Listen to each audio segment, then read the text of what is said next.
Hello everyone, আসসালামু আলাইকুম। আশা করছি তোমরা সবাই ভালো আছো। ষষ্ঠ শ্রেণীর অনুশ্রেণী 4.3-এর যে ক্লাসগুলো নিচ্ছিলাম তারই ধারাবাহিকতায় আজকে আমরা 32 নম্বরটা সমাধান করব। চলো আমরা এটা বিয়োগ করব। আমরা এটা কথা না বাড়িয়ে শুরু করে দিই।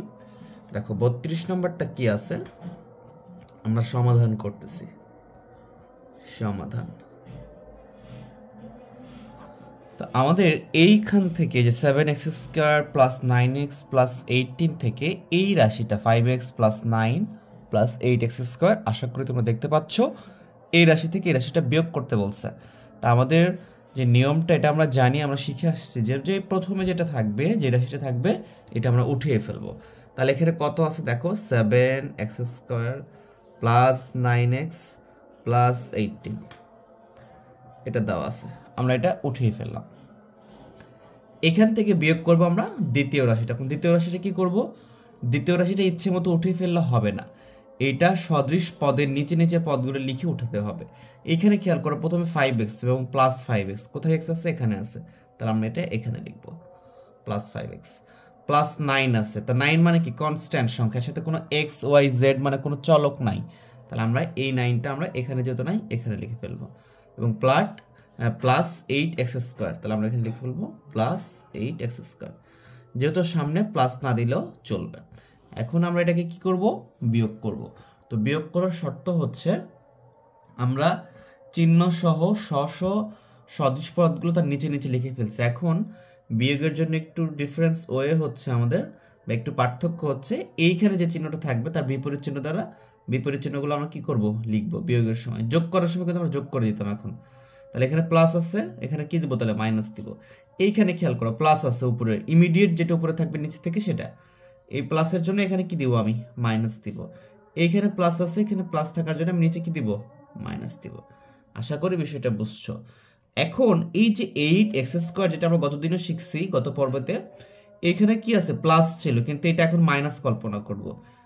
তাহলে দেখো, এই যে 7x² থেকে 8x² বাদ দিলে কত থাকবে, শুধু x² থাকবে, মানে কি একটা x² থাকবে, এবং 8টা বড় এবং তার চিহ্ন মাইনাস, এই জন্য আমরা সামনে মাইনাস দিব। সিমিলার ওয়েতে 9x এটা প্লাস, কিন্তু 5x এটা প্লাস এখন নয়, এটা এখন মাইনাস। তো 9 থেকে 5 বাদ দিলে কত থাকবে, 4x। দেখো মাইনাস 5x আর প্লাস 9x, তাহলে 9 বড় এবং তার চিহ্ন প্লাস, আমরা প্লাস দিব। একইভাবে 18 থেকে 9 বাদ বিয়োগ করব, কেন, 9 এর চিহ্নটা মাইনাস, তাহলে কত হবে, 9 হবে এবং এর চিহ্ন প্লাস, আমরা প্লাস দিব।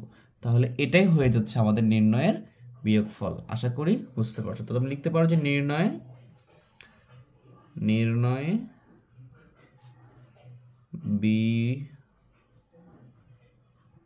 বিয়োগফল -x² প্লাস 4x প্লাস 9, এইটা আশা করি বুঝতে পারছো। তাহলে আমরা এখন 33 নম্বরটা করব, তারপর 34, 35 এই পর্বতে আমরা এগুলো কমপ্লিট করব ইনশাআল্লাহ। 33 নম্বরটা খেয়াল করো, এখানে 3x³ y² 5x² y² 7xy এরকম একটু ডিফিকাল্ট মনে হচ্ছে, তাই না, দেখতে একটু কঠিন লাগতেছে। তো আসলে ম্যাথটা কিন্তু কঠিন না। দেখো আমরা কিভাবে সহজে সমাধান করতে পারি। জাস্ট আমরা কি করব, এই যে প্রথম যে রাশিটা ছিল এই রাশিটা উঠিয়ে ফেলবো। তাহলে উঠিয়ে ফেলো, কি আছে এখানে, 3x³ y² উঠিয়ে ফেলো, minus 5x² y² plus 7xy plus 2, এটা আছে। দ্বিতীয় যে রাশিটা সেটাও দেখো x³ y², এখানে কি আছে, x³ y²।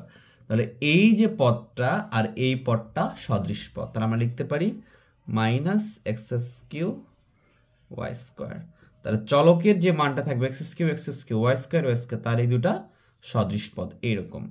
এরপরে দেখো x² y² এখানে আছে, তার মানে প্লাস x² y² এর নিচে লিখতে পারি, কারণ এই দুটা মিলে হচ্ছে আমাদের সদৃশ পদ। প্লাস এখানে আছে 5xy, তাহলে আমরা এখানে লিখতে পারবো 5xy, কারণ এটাও সদৃশ পদ। প্লাস এখানে 2 ছিল, এখানে 2, তাহলে এইটাও সদৃশ পদ।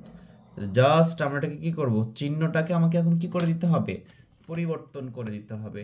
এখানে মাইনাস আছে, তাহলে এখানে কি হবে, এখানে আমাদের প্লাস হবে। একটু ব্র্যাকেট দিয়ে দিব ছোট করে, প্লাস থাকলে এখানে আমরা মাইনাস হবে, আমরা শিখে আসতেছি। প্লাস আছে তাহলে এখানে মাইনাস, প্লাস আছে তাহলে এখানে কি মাইনাস।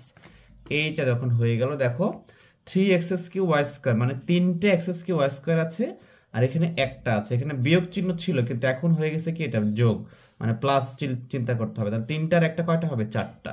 তাহলে 4x³ y², এইভাবে। এবং এটা প্লাস, সামনে প্লাস দেওয়ার দরকার নেই।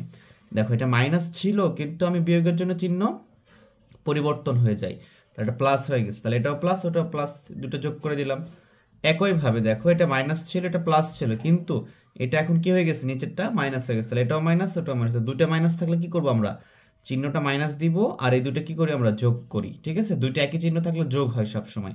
যোগ থাকলেও যোগ হবে, বিয়োগ থাকলেও যোগ হবে। চিহ্নটা যোগ থাকলে যোগ, বিয়োগ থাকলে বিয়োগ। খুব ভালো করে মনে রাখবো। এখানে 5টা x² y², এখানে একটা, তাহলে কয়টা হলো? 6টা x² y²। এই এবারে খেয়াল করো 7xy, সেখান থেকে -5xy, এটা তো মাইনাস এখন, তাহলে বাদ দিলে কয়টা থাকবে? 2টা xy থাকবে। +2 -2 কেটে দিলে কি থাকবে? এখানে শুধু 0 থাকবে, 0 না লিখলেও হবে। তাহলে এটাই হচ্ছে আমাদের নির্ণয়ের রেজাল্ট। আশা করি বিষয়টা বুঝতে পারছো। আমি যদি পরেরটা দেখি, দেখো যে 34 নম্বরটা আমরা এইখানে সলভ করতে পারবো। 34 নম্বরটা দেখো, 34 নম্বরটা কি বলছে? এই যে 4x², তাহলে আমি যদি এটা লিখে ফেলি যে 4x² + 3y² + z, এইটা থেকে এটা বিয়োগ করতে বলছে। জাস্ট ওটা নিচে লিখে ফেলো -2y², তাহলে y কোথায় আছে? এই যে -2y² + 3x², তাহলে প্লাস সামনে দেওয়ার দরকার নাই, 3x²। এবার হচ্ছে -z, এখানে -z, এই যে -zটা আমরা দিয়ে দিলাম। জাস্ট এখন কি করব? চিহ্নটা পরিবর্তন করে ফেলবো। তাহলে এটা প্লাস আছে, এটা কি হবে? মাইনাস। মাইনাস আছে, তাহলে কি হবে? এটা প্লাস হবে। এটা মাইনাস আছে, এটা কি হবে? প্লাস হবে। আশা করি বুঝে ফেলছো। এই দেখো 4x² প্লাস আর 3x² মাইনাস, 4টা থেকে 3টা বাদ দিলে কয়টা থাকবে? অবশ্যই একটা থাকবে। এবং 4 বড়, তার চিহ্ন প্লাস, তাহলে প্লাসই হবে এটা। এইটাও প্লাস, এইটাও প্লাস, কারণ মাইনাসকে আমি কাউন্ট করবো না এখন। তাহলে 3টার 2টা কয়টা হচ্ছে? তাহলে 5টা, এবং তার উপরে y²। প্লাস আর প্লাস দুইটাই যোগ হবে, এবং জেড আর জেড 2z। তাহলে এইভাবে আমরা খুবই সহজে এগুলো সমাধান করতে পারবো। চলো আমরা পরেরটাও করে ফেলি। 35 নাম্বারটা আছে। 35 নাম্বার মাধ্যমে আমরা আজকের পর্বটা এখানেই শেষ করব। 35 নাম্বারটা কি বলতেছে আশা করি তোমরা দেখতে পাচ্ছ।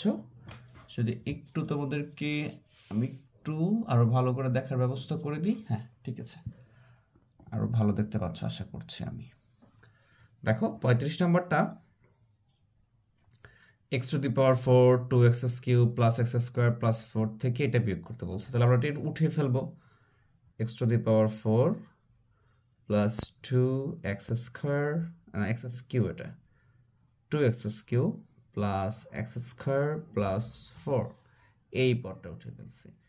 সিমিলার ওয়েতে আমাকে এটাও কি করতে হবে? উঠিয়ে ফেলতে হবে।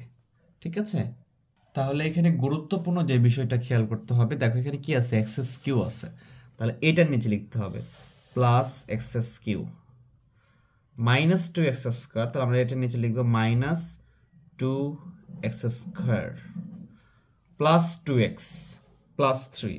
আমি এটার নিচে 3 লিখলাম কারণ সদৃশ পদগুলো নিচে নিচে, কিন্তু +2x কোথাও কিন্তু 2x নেই, তাহলে তুমি এখানে +2x লিখে দিবা। এইভাবে ফাঁকা রাখতে হবে। x⁴ এর কোনো সদৃশ পদ দ্বিতীয় রাশিতে নাই, তাহলে যখন থাকবে না তখন এই জায়গাটা কি থাকবে? ফাঁকা থাকবে। বুঝতে পারছো? এই যে আমি এটা উঠিয়ে নিয়েছি, কিন্তু এখানে x⁴ এর কোনো সদৃশ পদ নাই, এটা ফাঁকা। এবং উপরে কি নাই? 2x এর কোনো সদৃশ পদ নাই, যেন তাহলে উপরে এটা ফাঁকা থাকবে। তাহলে এইভাবে বুঝে ক্যালকুলেশনগুলো করতে হবে। এটা একটু ব্যতিক্রম আছে, যে জায়গাগুলো ফাঁকা, তাহলে কিভাবে ক্যালকুলেশন করব? তো ভয়ের কিছু নাই, খুব সহজে আমরা এগুলো ক্যালকুলেশন করতে পারবো ইনশাল্লাহ। তাহলে আমাদের যে কাজটা করতে হয় সেটা করে ফেলবো। আমরা চিহ্নটা পরিবর্তন করব। এখানে তো কিছু নাই, তাহলে এখানে আছে এটা মাইনাস চিহ্ন দিব, এটা প্লাস হয়ে যাবে, এটা মাইনাস, এটাও কি হবে? মাইনাস হবে। এখন খেয়াল করো x⁴ থেকে কিছু বাদ দিব বা বিয়োগ করবো, এরকম কিছু তো নাই, তাহলে বিয়োগ করব কি? তাহলে যেটা ছিল ওটাই থেকে যাবে, মানে x⁴ থেকে যাবে। ঠিক আছে, এখন খেয়াল করো এই যে 2x³ থেকে একটা x³ বাদ দিব, তার মানে কি? তাহলে একটা x³ থাকবে এবং চিহ্নটা প্লাস হবে, কারণ 2টা বড় এই জন্য। এবার এটাও প্লাস, এটাও প্লাস, তাহলে x² একটা, এখানে 2টা, তাহলে কয়টা হয়ে গেল? 3টা x²। এই যে 4 থেকে যদি আমরা 1 বাদ দিই তাহলে কত হবে?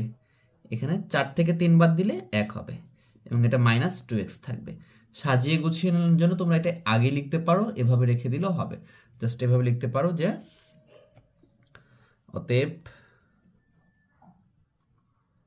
নির্ণয় বিয়োগফল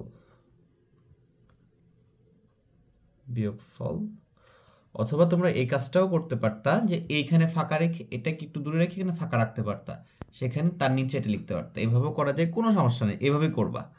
কি আছে x⁴ plus x³ plus 3x², এটা একটু আগে লিখবো মাইনাস 2x প্লাস 1। এই তো সাজিয়ে লিখে ফেললাম, এটাই হচ্ছে আমাদের অ্যান্সার।